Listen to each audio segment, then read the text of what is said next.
छायाचित्रकार संघटनेतर्फे जागतिक छायाचित्रकार दिनानिमित्त छायाचित्रकार परिवारांसाठी विविध कार्यक्रमांचे आयोजन करण्यात आले होते।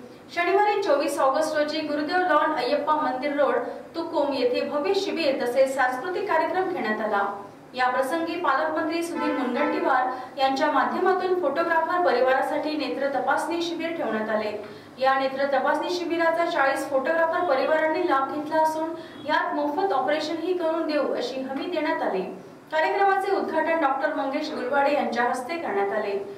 महिलांनी शालेय जीवनातील खेळलेली खेळ अनुभवत संगीत खुर्ची, लिंबू चमचा, बकेट बॉल, बलून फुगविणे, मटका फोडणे आदी खेळ घेण्यात आले। लहान मुला-मुलींकरिता चित्रकला स्पर्धा घेण्यात आली। सोबतच दुसऱ्या दिवशी आरोग्य शिबिर, क्यूपंक्चर व नॅचरोथेरपी ट्रीटमेंट शिबिर, महिला सन्मान कार्यक्रम घेण्यात आला। विजेत्या स्पर्धकांना प्रमाणपत्र, शील्ड देऊन गौरविण्यात आले।